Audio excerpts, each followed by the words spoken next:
Temple run ছিল তার সময় সবথেকে অ্যাডিকটিভ মোবাইল গেমগুলোর একটি। ক্লাসরুম, মেট্রো কিংবা কলেজ ক্যান্টিন সব জায়গায় একই দৃশ্য দেখা যেত। মানুষ দৌড়াচ্ছে, কয়েন তুলছে আর ডেমন থেকে বাঁচার চেষ্টা করছে। সব মিলিয়ে বলা ভুল হবে না যে আজ মোবাইল গেমিং যে জায়গায় এসে পৌঁছেছে তার শুরুটা কোথাও না কোথাও টেম্পল রান থেকেই হয়েছিল।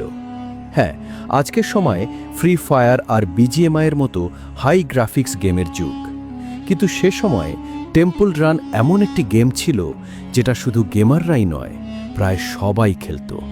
বয়স, লিঙ্গ বা আগ্রহ কোনো কিছুরই কোনো সীমা ছিল না। কিন্তু যে গেমটা পুরো পৃথিবীকে শিখিয়েছিল যে থ্রিল জেতার মধ্যে নয়, বরং আরেকটু বেশি দৌড়ে যাওয়ার মধ্যে লুকিয়ে আছে, সেই গেমটাই শেষ পর্যন্ত এই দৌড়ে কিভাবে পিছিয়ে পড়ে গেল। চলুন আজকের এই ভিডিওতে সবকিছু বিস্তারিতভাবে জেনে নিই। বন্ধুরা, টেম্পল রানের গল্প শুরু হয় এক স্বামী স্ত্রীর জুটি দিয়ে, কিথ শেফার্ড এবং ন্যাতালিয়া লুকিয়ানোভা। তারা দুজনেই ভেগনা টেকনোলজিস নামের একটি কোম্পানিতে চাকরি করতেন, যেখানে তাদের কাজ ছিল হাসপাতালের জন্য সফটওয়্যার তৈরি করা। কাজটা খারাপ ছিল না, কিন্তু মনে একটা ইচ্ছা ছিল নিজেদের কিছু করার, এমন কিছু যেখানে ক্রিয়েটিভিটির কোনো সীমা থাকবে না। কিন্তু কি করবেন আর কিভাবে শুরু করবেন সেই ব্যাপারে তাদের কোনো স্পষ্ট আইডিয়া ছিল না। কিথ ছোটবেলা থেকেই গেম ডেভেলপমেন্টের প্রতি আগ্রহী ছিলেন, এজন্য তিনি তখনও এই কাজটাকে নিজের সাইড হাবি হিসেবেই চালিয়ে যাচ্ছিলেন। পাশাপাশি তিনি অ্যাপল মোবাইল ফোনের এত বড় ভক্ত ছিলেন যে নতুন আইফোন লঞ্চ হলেই তাকে সবার আগে লাইনে দাঁড়ায় থাকতে দেখা যেত। 2008 সালে যখন অ্যাপল পেল ঘোষণা করল যে খুবই শীঘ্রই তারা অ্যাপ স্টোর চালু করতে যাচ্ছে, তখনই এই মুহূর্তটা কিথের জীবনের টার্নিং পয়েন্ট হয়ে যায়। তিনি ভাবলেন, কেননা চাকরি ছেড়ে অ্যাপ স্টোরের জন্য গেম বানানো শুরু করা যাক।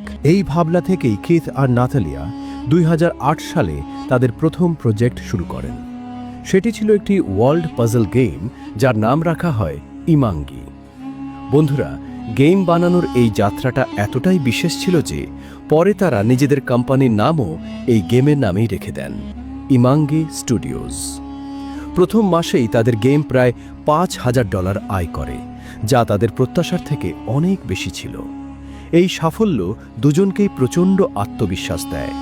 তারা ভাবেন, যদি এত সিম্পল একটি গেম এত ভালো পারফরমেন্স করতে পারে, তাহলে নতুন আরও অ্যাডভান্স কিছু করলে নিশ্চয়ই বড় কিছু করা সম্ভব হবে। এই ভাবনা থেকেই তারা একের পর এক অনেকগুলো ওয়ার্ড গেম তৈরি করেন, কারণ তাদের আশা ছিল এর মধ্যে অন্তত কিছু গেম হিট হবে।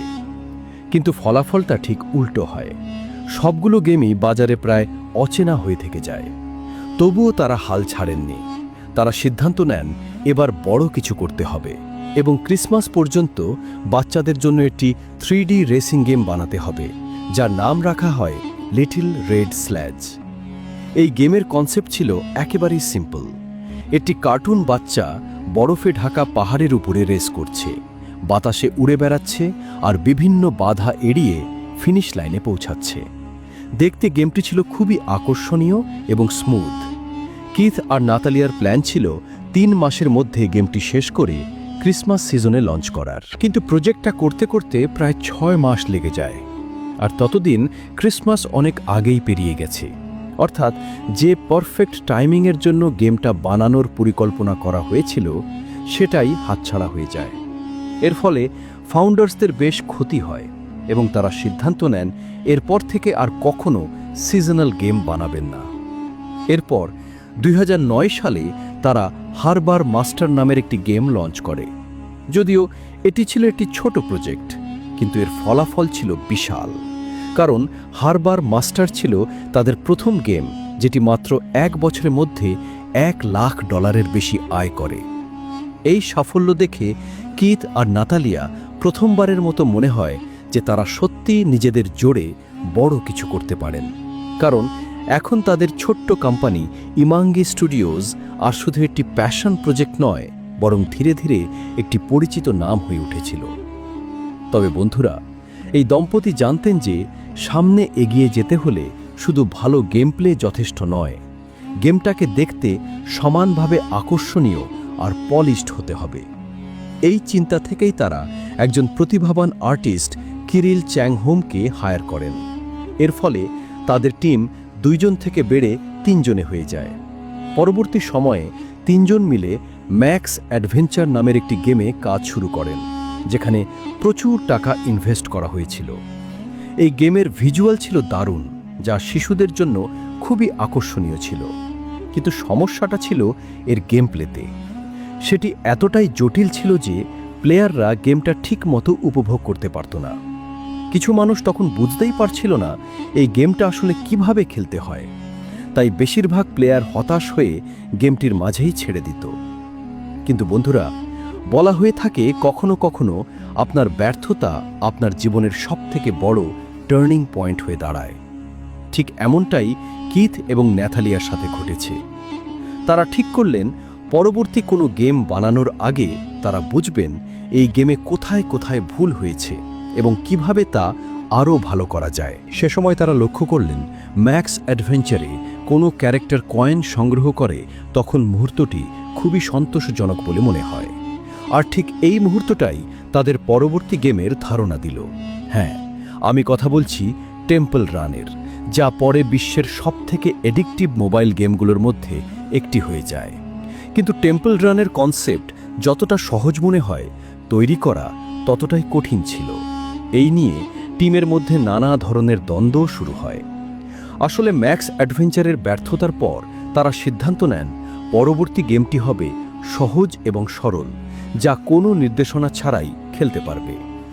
ইমাঙ্গি স্টুডিওর টিম প্রতিটি গেমের শুরু করত প্রোটোটাইপ দিয়ে, মানে ফাইনাল আর্ট বা গ্রাফিক্স ছাড়া শুধু একটি বেসিক স্ক্রিন তৈরি করা হতো, যেখানে কিছু সহজ আকৃতি আর একটি ক্যারেক্টার থাকত যা কেবল সামনে দৌড়াত। এই প্রোটোটাইপ দেখার পর কিরিল একটি আইডিয়া দেন, যা ইমাঙ্গি স্টুডিওর ভাগ্যই পাল্টে দেয়। তিনি বললেন, কেননা গেমটি একটি টেম্পলে সেট করা হোক, যেখানে পুরনো খোদাই আর চারপাশে ভয়ঙ্কর জঙ্গলের পরিবেশ থাকবে। কিথ শেফার্ডকেও এই ধারণা সঙ্গে সঙ্গে পছন্দ হয়, কিন্তু একটি প্রশ্ন ছিল, ক্যারেক্টারটি কেন দৌড়াচ্ছে? তখন তারা গল্পে একটি মিথোলজিক্যাল মোড় নিয়ে আসে। একজন এক্স প্লেয়ার মন্দির থেকে কিছু মূল্যবান কিছু চুরি করেছে এবং এমন একটি রহস্যময় জগতে আটকা পড়েছে যেখানে তাকে ক্রমাগত দৌড়াতে হচ্ছে। যখন সে দৌড়াচ্ছে, তাহলে প্রশ্ন হচ্ছে তার পিছু কে করছে? ইমাঙ্গির নীতি পরিষ্কার ছিল, তারা কোনো বন্দুক বা সহিংসতার ব্যবহার করবে না। তাই তারা ঠিক করে টেম্পল থেকে কিছু চুরি করার পর প্লেয়ারের পিছু একটি বিশাল পাথর গড়িয়ে আসবে, যা এত বড় হবে যে প্লেয়ারের কাছে কোনো প্রতিরোধের সুযোগ থাকবে না, শুধু জীবন বাঁচাতে দৌড়। কিন্তু এরপর টিম ভাবল, যদি বিপদ আরও একটু ভয়ঙ্কর হয়, গেমটি আরও মজাদার হতে পারে। তখনই কিরিল পাথরের পরিবর্তে ডেভিল মাঙ্কি আনতে বললেন। এরপর তারা মাঙ্কির ডিজাইন শুরু করেন, একটি চেহারার ইমেজ যা অত্যন্ত হর্টেড দেখায়। চোখগুলো জ্বলছে এবং প্রতিটি চলাফেরায় অদ্ভুত ভয় ছড়াচ্ছে। এই ক্রিয়েটরটি দেখে কেউ পিছে ফিরে তাকাতে পারবে না। তবে এই ক্যারেক্টার নিয়ে টিমে বিতর্ক শুরু হয়। নাতালিয়ার মতে মাঙ্কি খুবই ভয়ঙ্কর। তিনি ভাবছিলেন মানুষ ভয়ে গেমই ছেড়ে দিতে পারে। কিথও মাঙ্কি বিশেষ পছন্দ করেননি, কারণ তার উদ্দেশ্য ছিল প্লেয়ার যেন কেবল টেনশন অনুভব করে, ভয় নয়। তবে কিরিল জেদ ধরেছিলেন গেমে মাঙ্কিই থাকবে। দীর্ঘদিন বিতর্কের পর ডেভিড মাঙ্কির সাথে গেমটি 4 আগস্ট 2011 সালে অ্যাপ স্টোরে লঞ্চ করা হয়। মূল্য 99 সেন্ট। শুরুতে টেম্পল রান খুবই জনপ্রিয় হয়, চার্টে দ্রুত উঠে আসে, পজিটিভ রিভিউ ভরে আসে এবং ডাউনলোডের সংখ্যা বাড়তে থাকে। কিছু সপ্তাহের মধ্যে পরিস্থিতি পাল্টে যায়। ডাউনলোড ধীরে ধীরে কমতে শুরু করে এবং গেমের জনপ্রিয়তাও নেমে আসে। বন্ধুরা, মোবাইল গেমিংয়ের দুনিয়ায় এটিকে ডেথ স্পাইরাল বলা হয়। একবার গেম নেমে গেলে আবার উপরে আনা প্রায় অসম্ভব হয়ে যায়। ইমাঙ্গি টিমের জন্য এটি ছিল এক কঠিন সময়। কিথ ও নাতালিয়া যে কোনোভাবে গেমটিকে মৃত হওয়া থেকে বাঁচাতে চেয়েছিলেন। তাই তারা একটি বড় সিদ্ধান্ত নেন। লঞ্চের 4 মাস পর অর্থাৎ ডিসেম্বর 2011-এ 99 সেন্ট অপসারণ করে গেমটিকে পুরোপুরি ফ্রি করে দেওয়া হয়। কিন্তু কিথ এবং নাতালিয়ার বিল দিতে হতো এবং স্টুডিও চালাতে হতো। এরপর তারা ঠিক করলেন অ্যাপে বিজ্ঞাপন বসানো হবে যাতে বেশি খায়ের ব্যবস্থা থাকে। আর এখান থেকে গল্প আবার নতুন মোড় নেয়, কারণ ফ্রি ভার্সন আস্তে আস্তে ডাউনলোড বেড়ে যায়, যেন বন্যা চলে এসেছে। মাত্র কয়েক সপ্তাহের মধ্যেই টেম্পল রান পুরো বিশ্বে হইচই ফেলেছিল। ডিসেম্বর 2011-তে টেম্পল রান আইটিউন স্টোরে টপ 50 সবচেয়ে বেশি ডাউনলোড করা অ্যাপের মধ্যে নিজের জায়গা করে নেয়।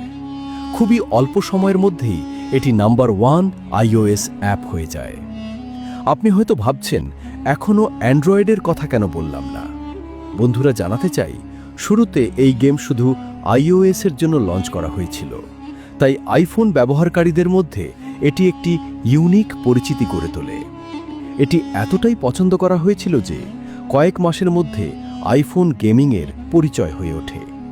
এর বাড়তে থাকা জনপ্রিয়তা দেখে ডেভেলপাররা এটি অন্যান্য প্ল্যাটফর্মে আনার সিদ্ধান্ত নেয়। 27 মার্চ 2012 সালে অ্যান্ড্রয়েড ভার্সন রিলিজ করা হয় এবং এই ভার্সন মাত্র 3 দিনের মধ্যে 1 মিলিয়নের বেশি ডাউনলোড পায়। এখান থেকে টেম্পল রানের গ্লোবাল যাত্রা শুরু হয়। শুরুতে যা শুধু আইফোন ব্যবহারকারীদের জন্য প্রিয় ছিল, অ্যান্ড্রয়েডে আসার পর প্রায় প্রতিটি স্মার্টফোনে দেখা যেতে শুরু করে। কলেজ হোক বা অফিস, সকলের একটাই টাইম পাস হয়ে যায় টেম্পল রান। সোশ্যাল মিডিয়ায় সবার নিজের হাই স্কোরের স্ক্রিনশট শেয়ার করতে শুরু করে। ইউটিউবে গেম প্লে ভিডিওগুলি ভাইরাল হয়ে যায়। এমনকি অনেক সেলিব্রিটি এই গেমের প্রেমে পড়ে যায়। এই উত্তেজনার কারণে 1 বছর পূর্ণ হতে না হতে অর্থাৎ অগস্ট 2012 সালে টেম্পল রানের ক্রেজ এতটাই বেড়ে যায় যে অ্যাপ 100 মিলিয়নের বেশি ডাউনলোড ছাড়িয়ে যায়। বিশ্বজুড়ে প্লেয়াররা 10 বিলিয়নেরও বেশি গেম সেশন খেলে, অর্থাৎ সব গেম প্লে টাইম একত্র করলে মানুষ 54,000 বছর টেম্পল রান খেলেছে। টেম্পল রান তখন পুরোপুরি একটি গ্লোবাল সেন্সেশন হয়ে দাঁড়ায়। এই সময়ে হলিউডের নজর গেমটির দিকে যায়, তাই 2012-তে ডিজনি ইমাঙ্গির সঙ্গে হাত মিলায় এবং একসাথে তৈরি করে টেম্পল রান ব্রেভ, যা পিক্সারের ব্রেভ ছবির উপরে ভিত্তি করে তৈরি করা হয়। গেম প্লে একই ছিল, কিন্তু ভিজুয়াল আর থিমে ডিজনির ম্যাজিক স্পষ্ট। পরের বছর 2013 সালে টেম্পল রান ওজি লঞ্চ করা হয়, যা ডিজনির অজ দ্য গ্রেট অ্যান্ড পাওয়ারফুল ছবির অনুপ্রেরণায় তৈরি হয়। এটি আরও রঙিন, সিনেম্যাটিক আর অ্যাডভেঞ্চারাস ছিল। খেলতে খেলতে প্লেয়াররা মনে করত যেন সে সিনেমার কোনো অংশ। সেই বছরেই টেম্পল রান 2 লঞ্চ হয়, যা মূল গেমের সিকুয়াল। সব কিছুকে বড়, ভালো এবং আরও থ্রিলিং করা হয়। 2 সপ্তাহের মধ্যে এটি 50 মিলিয়ন ডাউনলোড নিয়ে অ্যাপ স্টোরের সমস্ত রেকর্ড ভেঙে দেয়। টেম্পল রান 2 একটি বিশেষ চরিত্র ছিল, উইলিয়াম বোল্টসন, বাস্তব জীবনের বিশ্বের সবথেকে দ্রুততম দৌড়বিদ। বোল্ডো নিজেকে ভালো রাখতে টেম্পল রান খেলতেন। ইমাঙ্গি তা জেনে তাকে গেমে যুক্ত করার অফার দেয়। এরপর কি হলো? রিয়েল লাইফের দ্রুততম মানুষ এখন গেমেও দ্রুততম চরিত্র হয়ে গেল। এই সহযোগিতা এতটাই জনপ্রিয় হয় যে প্লেয়াররা মনে করত তারা নিজেই বোল্টের গতিতে দৌড়াচ্ছে। কিন্তু বন্ধুরা, যেভাবে উচ্চতার পর ঢালান শুরু হয়, টেম্পল রানেও সেই ঢালান শুরু হয়। গেমটি ধীরে ধীরে নিজের পুনরাবৃত্তিতে আটকে যায়। প্রতিবার একই loop, run run, jump, die, এরপর আবার রান। এভাবে প্লেয়াররা ধীরে ধীরে বিরক্ত হতে শুরু করে। তারা চাইতে শুরু করে নতুন মিশন, যা আরও বেশি থ্রিল দেবে। কিন্তু ইমাঙ্গি স্টুডিও গেমের সরলতা বজায় রাখতে চায়। ঠিক তখনই তাদের কম্পিউটার সারফাস লক্ষ্য করে। 2012 সালে এই গেম লঞ্চ হয়। প্রথমে সাবওয়ে সারফাস দেখতে এটি টেম্পল রানের মতোই একটি শেষ ইন দৌড়, যা শুধু দৌড়াও আর বাধা এড়াও। এই দুইটাই নেভার এন্ডিং গেম ছিল, কিন্তু পার্থক্য বিশাল। সাবওয়ে সার্ফার্স দ্রুত, রঙিন এবং জীবন্ত। প্রতিটি চরিত্রের নিজস্ব ব্যক্তিত্ব, প্রতিটি দৌড়ে আলাদা শক্তি এবং ভিন্ন ভাইব। জঙ্গলের অন্ধকারের বদলে এখন উজ্জ্বল সাবওয়ে, হাওয়ার বোর্ডে দৌড়ানো শিশুদের সাথে ব্যাকগ্রাউন্ডে বাজতে থাকা কুল হিপ হপ মিউজিক। সবথেকে ভালো ব্যাপার, সবাই এই গেমে প্রতি মাসে আপডেট পায়। নতুন ওয়ার্ল্ড ট্যুর আপডেট দিয়ে প্লেয়াররা প্যারিস, টোকিও, কায়রো ইত্যাদি শহরের ভিজুয়াল এবং চরিত্র পায়। তবে ইমাঙ্গির দল সবসময় 10 থেকে 12 জনের ছোট টিম ছিল। কিথ এবং নাতালিয়া চেয়েছিলেন তাদের দল ছোট থাকুক, যাতে সৃজনশীলতা বজায় থাকে। এই কারণে দ্রুত বড় স্কেলের আপডেট আনা সম্ভব হয়নি। 2012 সালে টেম্পল রান টপে থাকলেও 2018 সালে সাবওয়ে সার্ফার্স বিশ্বের সবথেকে বেশি ডাউনলোড করা মোবাইল গেম হয়ে যায়। শুধু সাবওয়ে সার্ফার্স নয়, 2015 সালে অ্যাপ স্টোরে বহু রানার গেম এসেছে। মিলিয়ন বাস, Sonic Dash, Agent Dash, running friend ইত্যাদি, যার ফলে টেম্পল রান 2 এর পরেও ইমাঙ্গি নতুন রাস্তায় চেষ্টা করে। 2014 সালে তারা স্যামসাং গিয়ারের জন্য টেম্পল রান VR লঞ্চ করে, ফার্স্ট পার্সন ভিউতে দৌড়ানোর অভিজ্ঞতা। কিন্তু তখন VR ডিভাইস সাধারণ মানুষের কাছে জনপ্রিয় ছিল না। এরপর নভেম্বর 2016 সালে টেম্পল রান ট্রেজার হান্টস এবং 2021 সালে temple run puzzle adventure launch হয়, কিন্তু ভক্তদের মাঝে বেশি আগ্রহ দেখা যায়নি। একই সময়ে টেম্পল রানের অনেক কপি ভার্সন মার্কেটে আসে, যার ফলে এর অরিজিনালিটি এবং ইউনিকনেস ধীরে ধীরে কমতে থাকে। কোম্পানি বিভিন্নভাবে চেষ্টা করলেও একবার কেউ ফোন থেকে আনইনস্টল করলে গেমটিতে ফিরে আসে না। বন্ধুরা, ইমাঙ্গি স্টুডিও এখন প্রতিশ্রুতি দিয়েছে যে তারা শীঘ্রই টেম্পল রান 3 নিয়ে আসবেন, যা আগের চেয়ে আরও মজাদার এবং রোমাঞ্চকর হবে। কিন্তু সত্যি বলতে তারা রিলিজ ডেট এখনও জানায়নি। এটাও শিওর নয় যে তারা আগের মতো জাদু দেখাতে পারবে কিনা। এখনও টেম্পল রান 1 এবং টেম্পল রান 2 অ্যাপ স্টোরে এবং প্লে স্টোরে পাওয়া যায়, আর টেম্পল রান 3 কবে আসবে তা জানা যায়নি। প্লেয়ারদের দৃষ্টি এখন first person shooter, action adventure আর রোল প্লেয়িং গেমের দিকে চলে গেছে। এত সব কিছুর পরও টেম্পল রান কেবল একটি গেম ছিল না, এটি ছিল একটি ইমোশন, যা আমাদের শিখিয়েছে থ্রিল জেতার মধ্যে নয়, বরং একটু আরও দূরে থাকার মধ্যে। যেই গেম আমাদের দৌড়াতে শিখিয়েছে, সেই গেম আজ দৌড়ে পিছে পড়ে গিয়েছে।